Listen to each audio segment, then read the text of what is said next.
I guess the question is now, Kathy, we've had this, 2022 bear market. Nothing was working, or I mean, there were things that were working, but growth was definitely getting hit really hard. A lot of the IPOs were just kind of decimated. So now the question is, if as we recover from this, as you recover from a bear market, how do you start climbing into these stocks? When do you get kind of the green lights and the go aheads to start looking at these IPOs that could be these big future winners? Yeah, I'm really glad you asked me that, and I'm glad I'm here to share with the viewers how I approach it. Every week I'm always scanning all the recent IPOs from the last 2 to 3 years, and sometimes it goes really quick because, like Upstart, those one-hit wonders, it's just a downward trend line, so I can just quickly go by. But once I start to see sideways action, then I start to get interested. And so we're going to look at some of those today, and I'll share with you some things to look for, and how you can approach it. Because, like we were saying earlier in the other segment, stocks aren't going to wait, and as soon as the market turns, they're going to go. So you need to be ready and have those alerts set. So maybe we can start with Mobileye. Ticker symbol here is MBLY, and of course this is a little unusual. This was a stock that was out there. It got bought, and then it had another IPO. This wasn't a spinoff. It actually was raising money for this, this second IPO, basically. So, what can you tell us about Mobileye and how you're viewing this pattern? Because it's very different from a lot of the other IPOs out there. It's very different. And what I like about it is that we actually have an IPO advance phase. Most of the IPOs over the last year, maybe made a little of a base and then from there just declined. And here, Mobileye, we have an example of where it created a short little IPO base, and it has a nice little trend going, an upward trend. Now, people will say to me, "Oh, that's so volatile in there," and your cursor was right on it, where I think the 10-week line, right in there. I mean, and that was volatile, but that's the nature of it. That's the nature of the IPO advance phase. It's a fast-moving stock for the most part, and so you have to expect that there's going to be those shakeouts. For this one in particular, I was watching that 10-week line, 10-week line, excuse me, and also I do need to disclose that I do have a position in it. And I wanted to talk about it today because IPO advance phases usually don't last that long. So it's possible that Mobileye is not going to be continuing going up very much longer. And it's either going to create that due diligence phase that we've talked about many times, which we'll see more of those in other stocks a little bit later. Or it'll make a nice little base and hopefully become a stair stepper pattern. And a stair stepper pattern is just as it describes it, just makes little patterns as it goes up, and actually won't have an institutional due diligence phase. So let's go ahead and look at the daily, Arusha. So what I like when I'm focusing on IPO advance phases, I'm really focusing on these short-term, trend lines, the 10, the 21 EMA, and then the 50-day. So you can see right now it's very clearly holding the 50-day. It was a little volatile in there as it came back, as that line first started to appear on Market Smith. And that's one thing I'm looking for when I'm looking at an IPO advance phase. And then I'm watching how it acts with the 10 and the 21. So once it kind of came out of that volatility, it was holding the 10-day very nicely. Now it's having a little bit of trouble holding the 21 EMA. So when I look at this, when I start seeing that it's getting volatile between the 10 and the 21 EMA, from what I've experienced in just studying these IPO advance phases, it's getting a little tired. I feel like at this point, this is just my feelings, my experience, I'm not really predicting, just what I've seen. I feel like it might have a little bit more room, but it's probably, oh my gosh, going to be, done soon, is my opinion. I still have a position. I haven't trimmed it off. I'm waiting to see what it does up here. But if it hits that 50-day, then I'm for sure going to be out of it at that point. And then I'm going to be waiting to see, okay, is it going to be a stair stepper, or is it going to go into a full-fledged institutional due diligence phase? Okay, so taking a step back here, where's kind of the ideal entry for Mobileye, because it was a little trickier, right? Because this one was volatile. It didn't spend enough time going sideways to form a traditional type of base that we all recognize. So with Mobileye, where would be kind of the entry that would be ideal?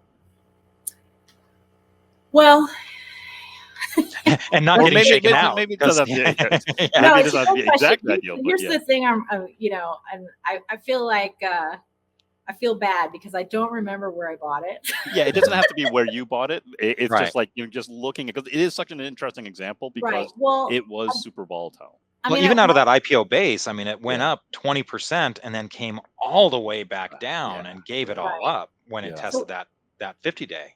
Right. And this is the thing with these IPO bases. So you see it initially broke out from the base and it pulled back. So, I mean, to me, that's normal too. And so I feel like I say this all the time. And so I hope people don't feel like it's cliche, but I mean, it's true. You know, they break out and then they come back and they're all volatile and then they fake you out. And so I'm pretty sure I didn't buy the initial breakout, but then when it shook out, I was buying it as it came back up because just knowing that that's like normal and that's what happens. Right. I'm usually not very good at these U-turns. If you see kind of, in the actual base where it made the U-turn and buying it as it was coming up. If I had done that, I definitely would have had an early enough position where I wouldn't have worried about it coming back. So when you say the U-turn, you're talking about right here in the kind of this yes, IPO exactly. This is it turns up from I mean, that was almost a picture perfect U-turn. Yeah. Exactly. Like that would have been if you were like just on it and you're really good with buying stocks quickly and on turns like that. Then that to me would be like the best expert position to buy. Otherwise, you have the actual buy point, which you would have gotten shaken out of potentially, depending on how much room you gave it. But as it came back through that buy point, I feel like the odds of success are when it comes back through, because I see that all the time where it'll break out and then fake you out and then continue up. Right. So if you're thinking that, again, because of that look of the 10-day and the 21-day, and that this may be done for a while, do you take some off? If you're thinking this might come all the way to the 50-day, I mean, that's another 10% down, right? So what I will probably do, so I'm giving you my secrets here. Okay. that's why we have you on the show, right? To hear all the secrets. And this is what I do, but and because I studied on my own, this was independent of the research team, but I kind of like studied a lot of IPO advanced phases just on my own, just looking at the daily chart and seeing what they did. And what I have noticed is when, like I was explaining, where it comes back to the 21 EMA, between the 10-day and the 21 EMA, it'll start to be a little volatile. And I'll call that, in my head, I call it's dancing. It's like dancing between those two lines.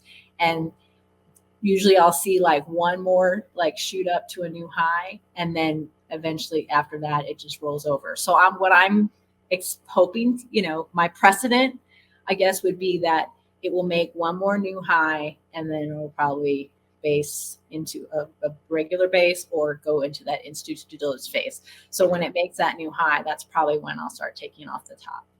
Gotcha. So maybe we can shift gears and go over to Airbnb. The ticker symbol here is ABNB. And we maybe start on the weekly here as well. And this is an example of something that did come out, really strong from its IPO. This was back in 2020. And it kind of went sideways for a little while. And then it really just seems like it got stuck underneath its 40-week moving average line for a while. Right, exactly. It got stuck. So this is one that we call late bloomer, just because it had that initial advance, and now it's kind of created this very deep institutional due diligence phase, pretty much marked from that prior high when it first IPO'd, and then the current bottom that it's made. So very, very wide due diligence phase, if you will, and probably I would say deeper than most because it followed the market. Right. But now it's back above that 40-week line. So this is where you've got that prior run up from the bottom. And it'd be really great to see now a constructive base, cup with handle, flat base, maybe even a double bottom, depending on what the market gives us. The first bottom it had to run up, but it just couldn't really form a constructive base. The 40-week moving average was still declining. Yeah, right in there. Thanks, Rusha. And then it made another low, and now it's actually kind of made it above. So what I'd really like to see, and that, I'm glad you drew that red line at that big blue volume bar, because that was on earnings. So that's a clue, right? Anytime we see big gap ups on earnings, even if they're not from bases, just within the base or within the structure, there's a signs of interest. So now we just need to see a constructive base, a good market, and then this is one I would definitely be, wanting to put money in. I mean, it's got a lot of O'Neill funds in it, which you're showing there on the right hand. Yeah, it's very Fidelity liquid. Contra Fund, Wells Fargo Contra's Growth. been building a position for the last few quarters here, right? Right. So this is a great one for everyone to add to their watch list. And I know you're probably thinking, why are we talking about stocks when it's the second segment? Well, the reason is because I want to really highlight for everyone what to look for. So we're looking for these run-ups, uptrends from the bottom, and we're going to start looking for those first stage bases. Now there is going to be overhead, and it's all going to happen where those lines are that Arusha drew. But we know that, so we know what to expect, and we can be prepared and plan our positions accordingly. And so to be clear, you're not really getting interested in it as it's coming up off the bottom. And again, it was that a lot of these stocks were coming off the bottom, and that was driving a lot of the movement in the indexes. A lot of this bottom fishing, the China stocks that were coming off the bottom, and so on. But you're really kind of waiting for it to do that advance and then pause and make a traditional base. Absolutely. So patience here. Yep, exactly. I mean, you could call that, I guess, a bottoming base, but it doesn't really have a name. It's kind of like a nothing, but it is like a consolidation. So if you saw some tight action, I mean, I wouldn't balk it for someone, already trying it. But I feel like it's less risky to now wait for a more constructive base pattern. Yeah, and here's an IPO that it came out with didn't necessarily have earnings initially, but now looks like it's starting to get some earnings and becoming more of an institutional quality type of stock. Right, exactly. Let's go ahead and shift over to Shift 4. Ticker symbol here is FOUR, and this was another one of those that I mean, you almost wonder, is this what Mobileye has ahead of it? Because this was such a great advance here that it had. Really kind of held its 10-week moving average line for the most part. It would dip underneath there, but would quickly come back. And then again, the bear market really kind of took this one down. So we have a little bit of a base here that it formed at the end of 2022. Was that enough? You had the advance and then a little base. Was that enough here for Shift 4? This is one I kind of wish I had purchased most recently at that base that was created there around the 40-week line.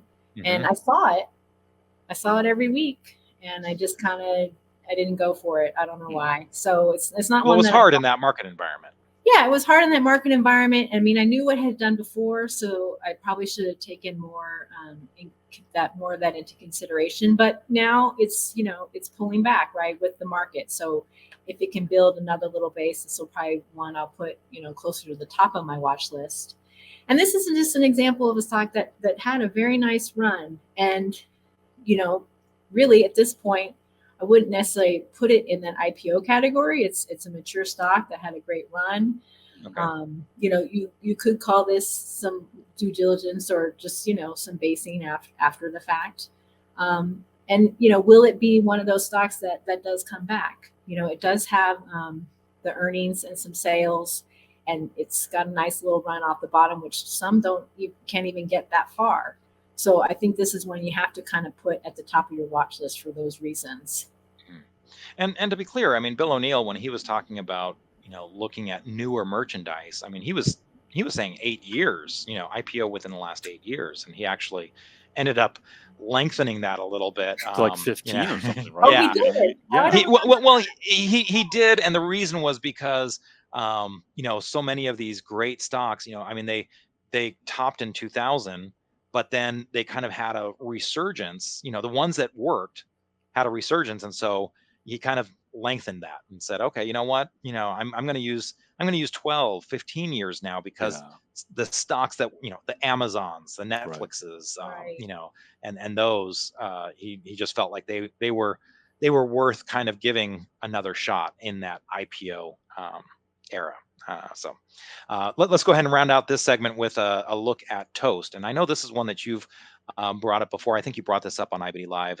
Ticker symbol here is TOST. So you've got another credit card payment processor, kind of like with Shift4 payments. So what's different about this one? Well, I've brought this one up a lot of time because I like what the company does. I Mhm. see it at all the restaurants that I'm eating at. They have their little Toast terminals and Right. such. It doesn't have earnings, and that may be one of the reasons why it's been struggling. I mean, it's pretty much had just a well, you see the decline. I don't need to Yeah. point the decline. So it's in this due diligence phase.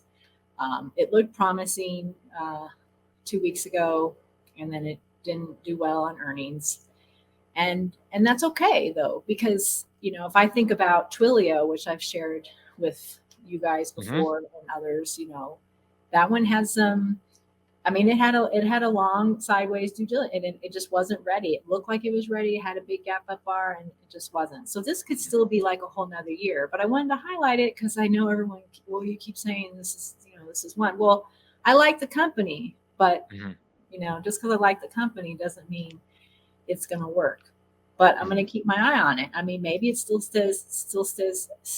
stays tight for a while, Mhm. and like we were talking about early, this is one of those ones that might need earnings to actually get Mhm. it going. Revenue is just not enough to convince, um, funds to really invest in it. It only has one O'Neill fund right now, and so it'd be nice if it had some more, and we'll see. But I look at when I want to reinforce is that I'm looking at these every week because you never know when something's going to change. And right now it's got that ugly bar, so it's going to take a while. But I'm always keeping my eye on it because you never know. Yeah, I mean, this is just such a new area. I mean, it just seems like in this whole payments area, there are a lot of newer IPOs that have come Right. out in the last few years. So there are going to be a few winners and a lot of others that probably will get gobbled up. And it seems like at least Shift4 might be one of those winners because that at least is getting some earnings and they're doing well. And maybe Toast is another one of those down the line. But I think the big key here is that even though Kathy liked it, she still let the stock and her Yeah. rules tell her when to get out, and because in the end the market's right. Yeah. The technical action is so important, right? Right. Mhm. And I And did try it. And then I Mhm. had to sell it. So, Yeah. Mhm. but the end, that's okay. Mhm. I'm not Yeah. hurt. And Right. especially when you were doing those smaller positions. And you're also recognizing that, okay, while it does have those great revenue growth numbers, um, you know, 2018 to 2021, that's kind of when you could get away with revenue growth and no earnings. And now that's not necessarily the case anymore. So people are a little bit more picky about how their earnings are.